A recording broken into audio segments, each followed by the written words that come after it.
ಒಟ್ಟು ರಾಜ್ಯ ಸರ್ಕಾರದಲ್ಲಿ ಈಗ ಸಚಿವ ಸಂಪುಟದ ಕಸರತ್ತಿಗೆ ಕ್ಲೈಮ್ಯಾಕ್ಸ್ ಹಂತ ಬಂದು ತಲುಪಿದೆ. ಕ್ಲೈಮ್ಯಾಕ್ಸ್ ಹಂತಕ್ಕೆ ಒಂದಷ್ಟು ರೋಚಕತೆಯನ್ನು ಕೂಡ ಸೃಷ್ಟಿಯಾಗ್ತಿದೆ. ಯಾಕೆ ಅಂತಂದರೆ DK ಶಿವಕುಮಾರ್ ಅವರು ಇತ್ತೀಚೆಗಷ್ಟೇ ಈ ವಾರ ಸಚಿವ ಸಂಪುಟ ರಚನೆ ಆಗ್ತದೆ ಅಂತೇಳಿ ಒಂದು ಸಿಗ್ನಲ್ ಕೂಡ ಕೊಟ್ಟರು. ಅದರ ಬೆನ್ನ ಹಿಂದೆಯೇ ಈಗ ದೆಹಲಿಗೆ ಒಂದಷ್ಟು ಶಾಸಕರು ದೌಡಾಯಿಸಿದ್ದಾರೆ. ಸೊ ಈಗಾಗಲೇ ಸಿದ್ದರಾಮಯ್ಯ ಮತ್ತು ಹರಿಪ್ರಸಾದ್ ಹಾಗೂ DK ಶಿವಕುಮಾರ್ ಅವರು ಕೂಡ ಹೈಕಮಾಂಡ್ ಜೊತೆ ಒಂದೆರಡು ಸುತ್ತಿನ ಮಾತುಕತೆ ಕೂಡ ಆಗಿತ್ತು. ಯಾರೆಲ್ಲ ಇರಬೇಕು ಯಾರೆಲ್ಲ ಇರಲ್ಲ ಅನ್ನೋದ್ರ ಕೂಡ ಚರ್ಚೆ ಆಗಿತ್ತು.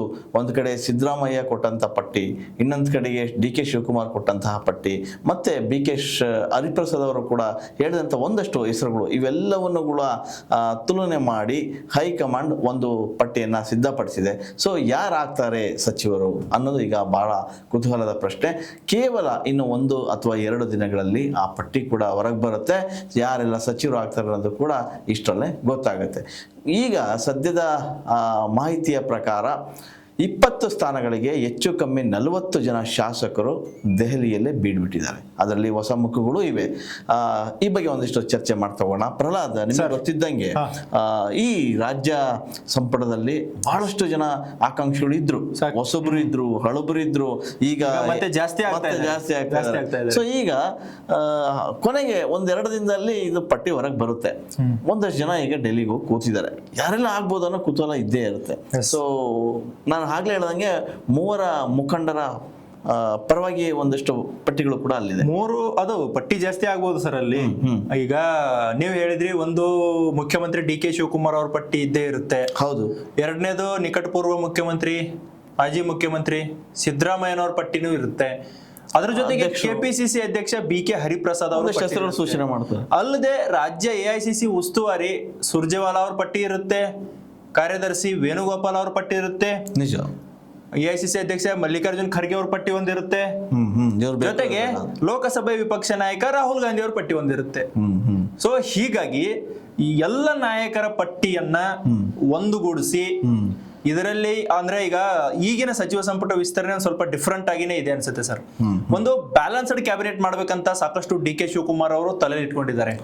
ನೀವು ಆಗ್ಲೇ ಹೇಳಿದ್ರಿ, ಹೊಸ ಮುಖಗಳಿಗೆ ಜೊತೆಗೆ ಹಿರಿಯರು, ಕಿರಿಯರು, ಇಲ್ಲಿ ಅನುಭವ ಜೊತೆಗೆ ಅವರ ಪಕ್ಷ ನಿಷ್ಠೆ, ಪಕ್ಷ ಸಂಘಟನೆ ಇದೆಲ್ಲವೂ ಗಣನೆಗೆ ತೆಗೆದುಕೊಂಡ್ರು ಸಹ ಹೊಸ ಮುಖಗಳಿಗೆ ಆದ್ಯತೆ ಕೊಡ್ತಾ ಇರೋದು ಇದು ಫಸ್ಟ್ ಅನ್ಸುತ್ತೆ. ಅಂದ್ರೆ ಈ ಮೊದಲ ಬಾರಿ ಶಾಸಕರಾಗ್ಲಿ, 2ನೇ ಬಾರಿ ಶಾಸಕರಾಗ್ಲಿ, ಇಂಥವರಿಗೆ DK ಶಿವಕುಮಾರ್ ಕ್ಯಾಬಿನೆಟ್ ನಲ್ಲಿ ಒಂದು ಅವಕಾಶ ಸಿಗೋದು ಸಾಕಷ್ಟು ಲಕ್ಷಣಗಳು ದಟ್ಟವಾಗಿವೆ ಸರ್. ನೋಡ್ಬೇಕಾದ್ರೆ ಈಗಾಗಲೇ ಅದ್ರ ಬಗ್ಗೆ ಚರ್ಚೆ ಆಗಿರುವಂತದ್ದು ಏನು ಅಂತಂದ್ರೆ 20 ಜನ ಈಗ ಸಚಿವರು ಸ್ಥಾನದಲ್ಲಿ ನಿಂತಿದ್ರು ಕೂಡ ಅದರಲ್ಲಿ 12ರಿಂದ 15 ಜನ ಹೊಸಬರೇ ಬರ್ತಾರೆ.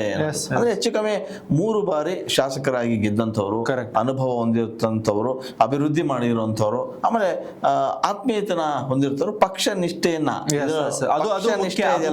ಪಕ್ಷ ನಿಷ್ಠೆ. ಯಾಕಂದ್ರೆ DK ಶಿವಕುಮಾರ್ ಸರ್ ಈ ವಿಚಾರದಲ್ಲಿ ನೋಡ್ಬೇಕಾದ್ರೆ ಪಕ್ಷನಿಷ್ಠರು, ಪಕ್ಷ ಸಂಘಟನೆ ಯಾರು ಮಾಡಿದ್ದಾರೆ, ಪಕ್ಷಕ್ಕಾಗಿ ಯಾರು ದುಡ್ದಿದ್ದಾರೆ ಅವರನ್ನ ಒಂದು ಲಿಸ್ಟ್ ಪರಿಗಣನೆಗೆ ತಗೊಳ್ಳೋ ನಿಟ್ಟಿನಲ್ಲಿ ಯೋಚನೆ ಮಾಡ್ತಾ ಇದ್ದಾರೆ. ಅದನ್ನು ಮಾಡೇ ಮಾಡ್ತಾರೆ ಅವರನ್ನು. ಖಂಡಿತ. ಹಾಗಾಗಿ ಹೇಳಿದ್ದನ್ನು 12ರಿಂದ 15 ಜನ ಹೊಸಬರಿಗೆ ಅವಕಾಶ ಸಿಗುತ್ತೆ. ಹಳಬರಲ್ಲೂ ಕೂಡ ಒಂದಷ್ಟು ಜನ ಸಿಗ್ತದೆ. ಹಾಗೆ ನೋಡಿದ್ರೆ ಒಂದಷ್ಟು MLCಗಳು ಕೂಡ ಪೈಪೋಟಿ ಮಾಡ್ತಾ ಇದ್ದಾರೆ ಸರ್. ಈಗ ಯಾಕಂದ್ರೆ ಇದರಲ್ಲಿ ಲಿಮಿಟ್ ಅಂದ್ರೆ ಯಾವುದೇ ಇದನ್ನಿಲ್ವಲ್ಲ, ಜಾಸ್ತಿ ಲಿಮಿಟೇಷನ್ ಇಲ್ವಲ್ಲ. ಹೊಸಬರು ಸಿಗ್ಬೋದು, ಹಿರಿಯರಿಗೂ ಸಿಗ್ಬೋದು, ಕಿರಿಯರಿಗೂ ಸಿಗ್ಬೋದು. ಹೀಗಿದ್ದಾಗ ನಾನು ಯಾಕೆ ಪ್ರಯತ್ನ ಮಾಡಬಾರ್ದು ಅನ್ನೋ ಒಂದು ಮನಸ್ಥಿತಿ ಎಲ್ಲರಲ್ಲಿ ಬಂದೇ ಬರುತ್ತೆ. ಒಂದು ಕಲ್ಲು ಸಿಗುತ್ತಾ ಇಲ್ಲ, ಹತ್ತತ್ತೆ ಹಣ್ಣು ಬಿದ್ರೆ ಬೀಳುತ್ತೆ, ಇಲ್ಲಾಂದ್ರೆ ಇಲ್ಲ. ಕಲ್ಲು ಹಾಕೋ ಕೆಲಸ ನಮ್ದು. ಈ ನಿಟ್ಟಿನಲ್ಲಿ ಸಾಕಷ್ಟು ಜನ ಪ್ರಯತ್ನ ಮಾಡ್ತಾ ಇದ್ದಾರೆ ಸರ್. ಇಲ್ಲಿ ಈ ಒಂದು ಕ್ಯಾಬಿನೆಟ್ ಎಕ್ಸ್ಪೆನ್ಷನ್ ಅಲ್ಲಿ ನಾವು ನೋಡ್ಬೇಕಾದ್ರೆ ಅರ್ಥ ಆಗುತ್ತೆ, MLCಗಳು ಸಾಕಷ್ಟು ಲಾಬಿ ಮಾಡ್ತಾ ಇದ್ದಾರೆ. MLCಗಳು ನಮಗೂ ಕೊಡ್ಬೇಕು, ಈ ಅಂದ್ರೆ ನಾವು ಪಕ್ಷಕ್ಕಾಗಿ ದುಡ್ದಿದ್ದೀವಿ, ಸೇವೆ ಮಾಡ್ತಾ ಇದೀವಿ, ನಮಗೂ ಕೊಡ್ಬೇಕು ಅನ್ನೋ ನಿಟ್ಟಿನಲ್ಲಿ ಸಾಕಷ್ಟು ಜನ ಡಿಮಾಂಡ್ ಮಾಡ್ತಾ ಇದ್ದಾರೆ. ಅಲ್ಲದೆ ಯುವ ಮುಖಗಳು, ಯುವ ಶಾಸಕರು ಇವರು ಸಹ DK ಶಿವಕುಮಾರ್ ಮುಖ್ಯಮಂತ್ರಿ ಅವರನ್ನ ಭೇಟಿಯಾಗಿ ಮನವಿಯನ್ನು ಸಹ ಮಾಡ್ಕೊಂಡಿದ್ದಾರೆ. ನಮಗೂ ಕೊಡಿ, ಅವಕಾಶ ಕೊಡಿ, ನಾವು ಕೆಲಸ ಮಾಡಿ ತೋರಿಸ್ತೀವಿ. ಬರೀ ನೀವು ಒಂದೇ ವೇ ಅಲ್ಲಿ ಹೋಗೋದು ಬೇಡ, ಬ್ಯಾಲೆನ್ಸ್ಡ್ ಆಗಿ ಡೈವರ್ಟ್ ಆಗಿ ನಮಗೂ ಅವಕಾಶ ಕೊಡಿ ಅನ್ನೋ ನಿಟ್ಟಿನಲ್ಲಿ ಮನವಿನೂ ಮಾಡಿದ್ದಾರೆ. ಒಂದಷ್ಟು ಜನ ಏನ್ ಹೇಳಿಕೆಗಳನ್ನು ಕೊಡ್ತಾ ಇದ್ದಾರೆ ಅಂತಂದ್ರೆ, ಹೊಸಬರು ಕೂಡ ಗೆದ್ದಿದ್ರು ಕೂಡ ನನಗೆ ಸಚಿವ ಸ್ಥಾನ ಬೇಡವೇ ಬೇಡ ಅಂತೇಳಿ. ಎಕ್ಸಾಂಪಲ್ ರವಿಗರಣ್ ಸರ್ ಅದು ಆ ಲೆಕ್ಕಾಚಾರದಲ್ಲಿ ನೋಡ್ಬೇಕಾದ್ರೆ ಅದು ಮತ್ತಗೇನಲ್ಲಿ ಅವರು ಈ ಬನದ ಲೆಕ್ಕಾಚಾರನೇ ಬರುತ್ತಲ್ಲಿ. ಯಾಕಂದ್ರೆ ಈ ಹಿಂದೆ ನಾವು ಈ ನಾಯಕತ್ವ ಬದಲಾವಣೆ ವಿಚಾರದ ಚರ್ಚೆ ಅದು ಮಾಡಿದಾಗ ಬನ ರಾಜಕೀಯ ಇತ್ತಲ್ಲಿ ಪಕ್ಕ ಆ ಟೈಮಲ್ಲಿ. ಸೊ ಅಂತ ಸಂದರ್ಭದಲ್ಲಿ ಹಿಂದೆ ನಾಯಕತ್ವ ಬದಲಾವಣೆ ವಿಚಾರದಲ್ಲಿ ನೋಡಿದಾಗ ಅರ್ಥ ಆಗುತ್ತೆ ಬನ ರಾಜಕೀಯ ಇತ್ತು, ಅದನ್ನ ಯಾರು ಅಲ್ಲಗಳಕ್ಕೆ ಸಾಧ್ಯ ಇಲ್ಲ. ಸೊ ಹೀಗಾಗಿ ಕೆಲ ಬನ ಡಿ ಕೆ ಶಿವಕುಮಾರ್ ಪರ ಇದ್ರೆ ಇನ್ನೊಬ್ರು ಸಿದ್ದರಾಮಯ್ಯ ಪರ ಇದ್ರು. ಸೊ ಈಗ ಸದ್ಯ ultimately D K Shivakumar CM ಆಗಿದ್ದಾರೆ ಅಂದ್ರೆ ಕೆಲವರ ಬೇಡಿಕೆ ಈಡೇರಿಕೆಯಾಗಿದೆ, ಕೆಲವರಿಗೆ ಮಂತ್ರಿಗಿರಿನೇ ಬೇಡ. ಈಗ ಉದಾಹರಣೆಗೆ ಶಿವಗಂಗಾ ಇದ್ದಾರೆ, ಚನ್ನಗಿರಿ ಶಾಸಕರು ಬಸವರಾಜ್ ಶಿವಗಂಗಾ ಇದ್ದಾರೆ. ನೀವು ಅದೇ ಹೇಳಿದ್ರಿ, ರವೀಂದ್ರ ಗಣಿಗ ಇದ್ದಾರೆ, ಸಾಕಷ್ಟು ಬ್ಯಾಟಿಂಗ್ ಮಾಡಿದ್ರು. ಇಕ್ಬಾಲ್ ಇದ್ದಾರೆ, ಅವರು ಆ ಟೀಮ್ ಅಲ್ಲಿ ಬಾಲಕೃಷ್ಣ ಇದ್ದಾರೆ. ಸೊ ಇವರಿಗೆ ಡಿ ಕೆ ಶಿವಕುಮಾರ್ ಮುಖ್ಯಮಂತ್ರಿ ಆಗೋದು ಒಂದೇ ಅಜೆಂಡಾ ಇತ್ತು, ಅದು ಪೂರ್ಣ ಆಗಿದೆ. ಕೊಟ್ರೆ ಕೊಡ್ಲಿ, ಬಿಟ್ರೆ ಬಿಡ್ಲಿ, ಡಿ ಕೆ ಶಿವಕುಮಾರ್ ಒಳ್ಳೆ ಕೆಲಸ ಮಾಡ್ಲಿ ಅನ್ನೋ ನಿಟ್ಟಿನಲ್ಲಿ ರವಿ ಗಣಿಗ ಅವರು ಕೂಡ ಅಷ್ಟೇ. ಗಣಿಗ ಅವ್ರು ಏನ್ ಹೇಳಿದ್ರು ಅಂದ್ರೆ, ಹೇಳಿಕೆಯಲ್ಲಿ ಹೇಳ್ತಾರೆ, ನನಗೆ ಈ 2 ವರ್ಷದ ಸಚಿವ ಸ್ಥಾನ 2 ವರ್ಷಕ್ಕಾಗಿ ನಾನು ಆಗಲ್ಲ, ಬೇಡ, ನನಗೆ ಏನಾದ್ರು ಒಂದು ವೇಳೆ ಸಚಿವ ಸ್ಥಾನ ಸಿಕ್ಕಲ್ಲಿ ಅದನ್ನ ಬೇರೆಯವರಿಗೆ ಕೊಡಿ ಅಂತ ನಾನೇ ಹೇಳ್ತೀನಿ ಅಂತ ಕೂಡ ಹೇಳ್ತಾರೆ. ಅದ್ರ ಹೆಚ್ಚಿನಾಗಿ ಚಲುವರಾಯ ಸಿಗ್ಬೋದು ಮತ್ತೆ ಅಂತ. ಇನ್ನ ದಲಿತ ಕೋಟದಲ್ಲಿ ನರೇಂದ್ರ ಸ್ವಾಮಿ ಅವರು ಕೂಡ ಟ್ರೈ ಮಾಡ್ತಿದ್ದಾರೆ. ಅವ್ರಿಗೂ ಸಿಕ್ಕರೆ ಇವ್ರಿಗೆ ಸಿಗುತ್ತಾ ಇಲ್ವೋ ಗೊತ್ತಿಲ್ಲ ಸರ್. ಈಗ ಈ ಸಚಿವ ಸಂಪುಟ ವಿಸ್ತರಣೆ ವಿಚಾರ ಹಿಂದಿನಿಂದಲೂ ನಡ್ಕೊಂಡು ಬಂದಿರುವಂತದ್ದು ಜಿಲ್ಲಾವಾರು, ಪ್ರಾಂತವಾರು, ಜಾತಿವಾರು, ಸಮುದಾಯವಾರು, ಅವರ ವರ್ಚಸ್ಸು, ಜನಬೆಂಬಲ, ಜನಪ್ರಿಯತೆ, ಅವ್ರು ಮಾಡಿರೋ ಕೆಲಸಗಳು, ಸಾಕಷ್ಟು ಮಾನದಂಡಗಳಿವೆ. ಕರೆಕ್ಟ್. ಸೊ ಸುಮ್ನೆ ಮಂತ್ರಿಗಿರಿ ಸಿಗುತ್ತಂತ ಯಾರಿಗಾದ್ರೂ ಮಂತ್ರಿಗಿರಿ ಕೊಡಕ್ಕಾಗಲ್ಲ. ಸೊ ಈಗ ಮಾನದಂಡಗಳು ಸ್ವಲ್ಪ ಕಡಿಮೆ ಆದ್ರೂ ಈ ಮಾರಲ್ ಮಾನದಂಡಗಳಿದಾವಲ್ಲ, ನೈತಿಕ ಮಾನದಂಡಗಳು, ಇವು ಸಾಕಷ್ಟು ಹೈಕಮಾಂಡ್ ಎಲ್ಲ ಒಂದ್ ಕಡೆ ಇದ್ರ ಬಗ್ಗೆ ಸಾಕಷ್ಟು ಕಣ್ಣಿಟ್ಟಿದೆ. ಸೊ ಇದಕ್ಕಾಗಿ ರಾಹುಲ್ ಗಾಂಧಿ ಅವರು ಒಂದು ರಿಸರ್ಚ್ ಟೀಮ್ ರೆಡಿ ಮಾಡಿದ್ದಾರೆ ಅನ್ನೋ ಮಾಹಿತಿಯೂ ಇದೆ. ನಿವೃತ್ತ ಈಗ ಇದು ಸಂಸದ ಶಶಿಕಾಂತ್ ಸೆಂಥಿಲ್ ಅವರ ಒಂದು ನೇತೃತ್ವದಲ್ಲಿ ಕರ್ನಾಟಕ ಕ್ಯಾಬಿನೆಟ್ 2ನೇ ಹಂತದ ಕ್ಯಾಬಿನೆಟ್ ಅನ್ನ ಯಾವ ರೀತಿಯಾಗಿ ನಾವು ರಚನೆ ಮಾಡಬಹುದು, ಯಾವೆಲ್ಲ ಪಾಸಿಬಿಲಿಟಿ ಇದೆ ಅನ್ನೋ ನಿಟ್ಟಿನಲ್ಲಿ ರಾಹುಲ್ ಗಾಂಧಿ ಅವರೇ ರಿಸರ್ಚ್ ಟೀಮ್ ಅನ್ನ ಮಾಡಿದ್ದಾರೆ ಅನ್ನೋ ಮಾಹಿತಿ ಸುದ್ದಿ. ಇದು ಸಾಕಷ್ಟು ಚರ್ಚೆ ಆಗ್ತಾ ಇರಬಹುದು. ಆದ್ರೆ ಅದೇನೇ ಕೊಟ್ಟರು ಕೂಡ ಫೈನಲ್ ಆಗಿ ಇಲ್ಲಿನ ಮುಖಂಡರುಗಳು ತಗೊಂಡೋಗಿ ಇಟ್ಟಿದ್ಮೇಲೆ ಅವರು ಸೈನ್ ಮಾಡ್ತಾರೆ, ಅಷ್ಟು ಅಂತಾರೆ. ಸೊ ಮೈಸೂರಿಗೆ ಈ ವಿಚಾರಕ್ಕೆ ಬರೋದಾದ್ರೆ, ಮೈಸೂರಿಗೆ ಮತ್ತೊಂದು ಸಚಿವ ಸ್ಥಾನ ಸಿಗುತ್ತೆ ಅನ್ನೋ ಸುದ್ದಿ ದಟ್ಟವಾಗಿದೆ ಸರ್. ಇದರಲ್ಲಿ ನೋಡ್ಬೇಕಾದ್ರೆ ಮಹದೇವಪ್ಪ ಹೆಸರೇ ಬರುತ್ತೆ. ಯಾಕಂದ್ರೆ ಹಿರಿಯರು ಲೆಕ್ಕ. ಈಗ ಹೆಸರು ಬಂದ್ರು ಕೂಡ ನೀವು ಮಹದೇವಪ್ಪ ಅಂತ ಹೇಳ್ತೀರಾ. ಇವತ್ತು ಸ್ಪಷ್ಟವಾಗಿ ಹೇಳ್ತಾರೆ ತನ್ವೀರ್ ಸೇಠ್ ಅವರು, ನನ್ನ ಹೆಸರು ಪಟ್ಟಿಯಲ್ಲಿದೆ, ನನಗೆ ವಿಶ್ವಾಸ ಇದೆ, ಈ ಬಾರಿ ನಾನು ಸಚಿವ. ಸರ್ ಎಲ್ಲರೂ ಅದನ್ನೇ ಹೇಳ್ತಾರೆ. ಈಗ ಎಲ್ರಿಗೆ ನೋಡಿ, ಯಾರು ಕಾನ್ಫಿಡೆನ್ಸ್ ಕಳ್ಕೊಳ್ಳೋ. ಅವ್ರು ಹೇಳಿದ್ದೀರಿ ಲಾಸ್ಟ್ ಟೈಮ್ ಮುಖ್ಯಮಂತ್ರಿನೂ ಇದ್ರು, ಮೈಸೂರಿಗೆ ಒಬ್ಬ ಸಚಿವರು ಇದ್ರು, ಆದ್ರೆ ಈ ಬಾರಿ ಒಬ್ರು ಇದ್ದಾರೆ. ಒಬ್ಬರಲ್ಲೇ ಆಲ್ರೆಡಿ ಸಚಿವ ಸ್ಥಾನ ಏನೋ ಸ್ಥಾನವನ್ನು ಅಲಂಕರಿಸಿದ್ದಾರೆ, ಕೆಲಸ ಮಾಡಿದ್ದಾರೆ.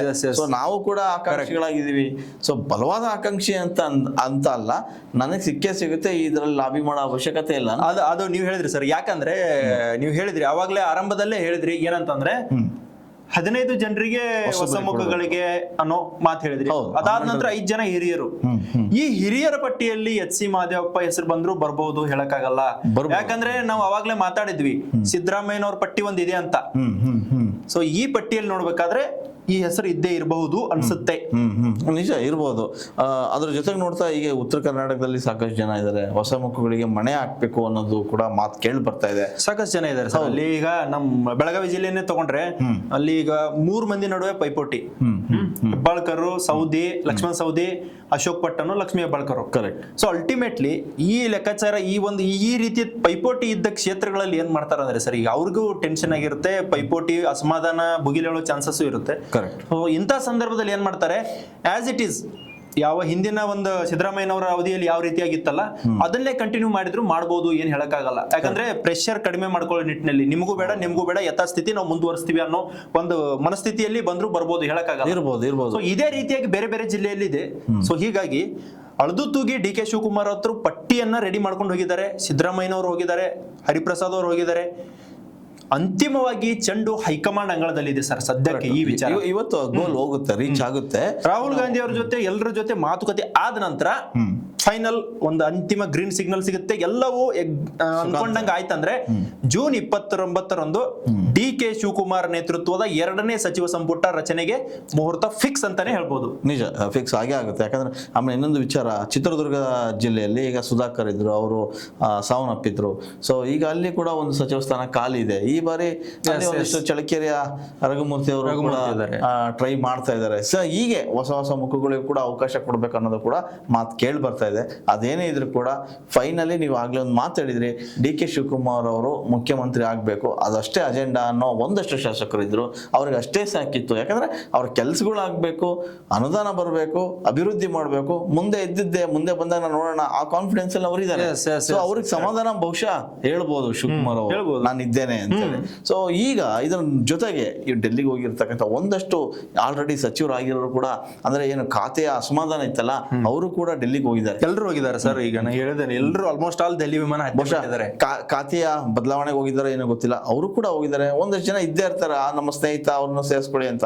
ನೋಡಿ, ಸಿದ್ದರಾಮಯ್ಯ ಇದ್ದಾಗ ಸಂತೋಷ್ ಲಾವಡ್ ಅವರ ಹೆಸರು ಮುಂಚೂಣಿಯಲ್ಲಿ ಇದೆ, ಇಲ್ಲ ಅಂತಲ್ಲ. ಬಟ್ ಎಲ್ಲೂ ಕೂಡ ಅವರು ಮಾತನೇ, ಬಟ್ ಅವ್ರು ಎಲ್ಲೂ ಲಾಬಿ ಮಾಡ್ತಾ ಇಲ್ಲ ಅನ್ಸುತ್ತೆ. ಯಾರನ್ನು ಭೇಟಿ ಅವ್ರು ಕೆಲಸ ಮಾಡಿದ್ದಾರೆ. ಸಂತೋಷ್ ಲಾಡ್ ಅವರು ನಿಜಕ್ಕೂ ಕಾರ್ಮಿಕ ಇಲಾಖೆಯಲ್ಲಿ ಒಳ್ಳೊಳ್ಳೆ ಕೆಲಸ ಮಾಡಿದ್ದಾರೆ. ಸೊ ಇನ್ನೂ 2 ವರ್ಷ ಅವ್ರು ಬಂದ್ರೆ ಖಂಡಿತವಾಗಿ ಹೊಸ ತರದ ಯೋಜನೆಗಳನ್ನು ತರ್ತಾರೆ, ಅದ್ರ ನೋ ಡೌಟ್. ಬಟ್ ಅದೇನೇ ಇರಲಿ, ಸಚಿವ ಸಂಪುಟ ರಚನೆ ಕಸರತ್ತು ಫೈನಲ್ ಹಂತಕ್ಕೆ ಬಂದಿದೆ. ಸೊ ನಾವು ಈಗಾಗಲೇ ಚರ್ಚೆ ಮಾಡ್ದಂಗೆ ಒಂದಷ್ಟು ಹೊಸ ಮುಖಗಳು ಬರ್ತವೆ, ಹಳಬರು ಕೂಡ ಇರ್ತಾರೆ. ಸೊ ಇಲ್ಲಿ ಜಾತಿವಾರು ಲೆಕ್ಕಾಚಾರ ಆಗ್ತದೆ, ಅಭಿವೃದ್ಧಿ ನೋಡುತ್ತೆ, ಆಮೇಲೆ ಪಕ್ಷ ನಿಷ್ಠೆ ನೋಡುತ್ತೆ. ಇವೆಲ್ಲದನ್ನ ಪರಿಗಣಿಸಿ ಕೊನೆಗೆ ಒಂದು ಸಂಪುಟ ರಚನೆ ಆಗುತ್ತೆ. ಇವ್ರು ಹೇಳ್ದಂಗೆ ಬಹುಶಃ ಬುಧವಾರ ಗುರುವಾರ ಅಷ್ಟೊತ್ತಿಗೆ ಒಂದು ಫೈನಲ್ ಹಂತಕ್ಕೆ ಬರುತ್ತೆ. ಅಲ್ಲಿವರೆಗೆ ಏನಾಗುತ್ತೆ ಅನ್ನೋದನ್ನ ಕಾದ್ ನೋಡೋಣ.